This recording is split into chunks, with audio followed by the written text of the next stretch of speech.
আবারও ফিরে আসলাম আপনাদের প্রিয় অনুষ্ঠান জীবনের গল্প। আমাদের ক্যামেরার সামনে দাঁড়িয়ে আছে এক সুন্দরী অসহায় মেয়ে। আহ, তো তার কাছ থেকে জানতে চাই তার জীবনের গল্প। আপু, আসসালামু আলাইকুম, কেমন আছো? ওয়ালাইকুম আসসালাম, আলহামদুলিল্লাহ ভালো। আপু, তোমার বাড়ি কোথায়? ময়মনসিংহ। ময়মনসিংহ। তোমার পরিবারে কে কে আছে? কেউ নাই। কেউ নাই? বাবা মা আত্মীয় স্বজন কেউ নাই না? না, নানুর বাড়ি বড় হয়েছে।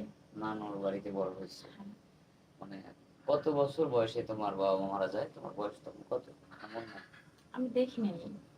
দেখে নেই বলতে ওই সময় হয়তো না, তোমার ছোট মনে নেই, ছিলাম। খুব হ্যাঁ, ছোট অনেক হয়তো, ছোট ছিলাম। কথা শেখো নাই এরকম। জি। বাবা মা কি একসাথে মারা যায় না কিছুদিন আগ পাশ? এক পাস। কতদিন ধরে? এটা আসলে আমি ও, সেটা তোমার জানি তো না। মনেই নেই, মানে তোমার তো ওই সময় ভালো করে বুদ্ধি হয় নাই। এটা তোমার নানি হয়তো জানতে পারে। হ্যাঁ, আমার নানু থাকে। যাই হোক, তো আমাদের আচ্ছা, তার আগে আরেকটা ভুল করছি আমি, সেটা হচ্ছে তোমার নাম কি, মানে দর্শক তো নাম জানতে চায়। আমার নাম সোনিয়া। সোনিয়া। আর বাড়ি তো ময়মনসিংহ বলছো নাকি? জি। আচ্ছা, এখন আমাদের ক্যামেরার সামনে মানে কেন আসছো? কোনো বিয়ের জন্য না সাহায্য সহযোগিতার জন্য? না, আসছি তো বিয়ের জন্য, কারণ আপনাদের মাধ্যমে তো অনেকের অনেক ভালো কিছু হচ্ছে। হুম। অনেকে আসতেছে, কেউ তো আর খালি হাতে ফেরত যাচ্ছে না। হ্যাঁ। তো ভাবলাম যেহেতু আমার কেউ নাই, আচ্ছা। তো যদি আমার জন্য আপনারা কিছু করেন। যাক, আমরা আসলে কিছু করতে পারবো না, করবে হচ্ছে সৃষ্টিকর্তা, যিনি আমাদের সৃষ্টি করছে, আমরাও ছিলাম মাত্র। তবে আমাদের এখানে এসে কেউ মানে ফিরে যায় নাই, নিরাশও হয় নাই। কোনো না কোনো উপায় আমরা বের করে দিয়েছি। যাই হোক, আমরা চেষ্টা আছি বা চেষ্টা করব, যেহেতু আমাদের কাছে আসছো, নিরাশ হবে না।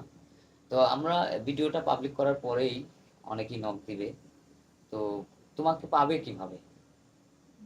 আমার তো ফোন নাই তো, আপনাদের মাধ্যমে আমার আর কি আচ্ছা, বুঝতে আচ্ছা, হবে, কারণ আপনাদের সাথে যোগাযোগ করলে আমার পাওয়া যাবে। আচ্ছা। আমি তো এখানে যেহেতু আসছি, আমি আবার আসবো। এখন তো এই যুগে আসলে ফোন নাই, কেউ বিশ্বাস করবে না, কারণ এটা সবারই। অবশ্যই সত্য কথা যে যখন ফোন নাই এটা কেউ বিশ্বাস করবে না, কারণ আমি তো দেখা যায় যদি কাজ কাম করতাম তাহলে আমার একটা ফোন থাকতো। এটা আমি তো কোনো কাজ করি বাবা মা না। বেঁচে থাকলে হয়তো ফোন হ্যাঁ। কিনে দিত, যেভাবেই হোক একটা ব্যবস্থা হতো, কিন্তু নানির সব কাছে তো আর চাওয়ার সবকিছু সম্ভব তো না। আর চাওয়া যায় না। নানাও তার বেশি নাই, যে না। নানার কাছে একটু খিদে করলে হয়তো একটা ফোনের ব্যবস্থা করবে। যাই হোক, এখন তোমার লাইফে কাউকে হচ্ছে চাচ্ছ, এটা মানে তোমার জন্য পারফেক্ট মানে কেমন ছেলে প্রয়োজন?